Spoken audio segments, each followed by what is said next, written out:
The multi-million-dollar Port Castries redevelopment, including Bananes Bay Redevelopment, touted for its long-term economic benefits, continues to stir debate in the community amid accusations of inadequate consultation and fears of displacement. I have seen a couple of newscasts, including individuals who claim to be fishers.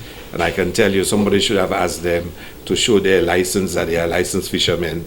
There's one thing when somebody does an interview with you and say that they are fishermen and they're not treating them right. Anyone who does that, tell them let you see their license to show that they are fishermen for true. But there's a very determined effort by the opposition to say to them not to move, to stay there, and they will provide them with legal representation. Tommy Descartes, the UWP's Castries South candidate, echoed those concerns in a prior appearance, pointing to Clause 8 of the government's contract, which he asserts permits residents to obtain independent legal counsel. He is calling on fishers and residents to exercise that right.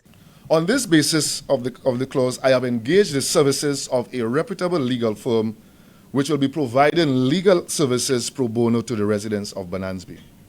To date, 12 persons, predominantly fishermen, have opted to seek legal advice from us before proceeding with signing of the contract, and many more are reaching out for advice and support as we speak. Gone to the lawyers, have asked for permission to represent them, but we're going to continue to work with each individual to talk to them, to make sure that each individual is satisfied. I've said to all the residents that if anyone is dissatisfied with the way in which SLASPA is treating them, they can come to me. And to say to them that no, they should not move, and giving them notions that they're supposed to get $1 million to move, really cannot work.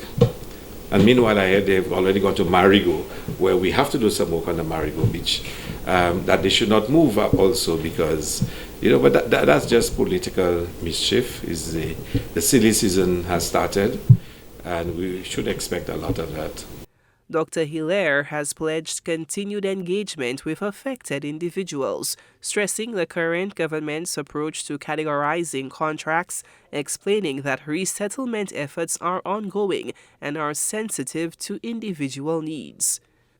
There are individuals who own businesses, and they are treated particularly because that's a source of income and business. There are individuals who have empty structures there, and they have to be dealt with in a particular way. There are persons who reside there, they will be treated in a particular way, and there are fishers, and the fishers are being treated in a particular way as well. So each category is treated differently. But as would happen, a fisher or somebody who probably involved in fishing would recognize that somebody who's a resident is getting X amount, and they feel they should get the same amount. But it's totally different, because you have a fishing hut, you are being temporarily relocated for a new facility to be built for you that you're going to come back to. You don't live there. So you are given support, for the inconvenience you will suffer. But you're coming back to a modern facility. That's different to somebody who lives there and now has to go and find somewhere else to live. While acknowledging challenges, Hilaire cautioned against politicizing the issue, accusing some critics of misleading residents for partisan gain.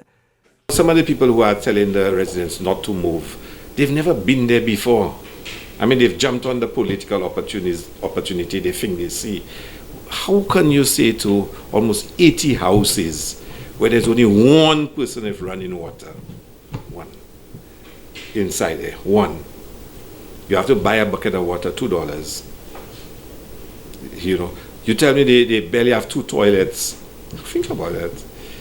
They only about 4 or 5 people with electricity. So people are taking electricity from each other. I mean, just go in there. Just ask some of the residents, where are your toilets? Where do you use? As a fisherman, where do you get water to clean the fish that you're selling? I mean, the conditions inside there are really terrible. Dr. Hilaire also referenced SLASPA's dispute resolution mechanism, which allows for objections to be heard and addressed. He urged affected individuals to move beyond hyper-partisan politics, noting the project is moving full steam ahead.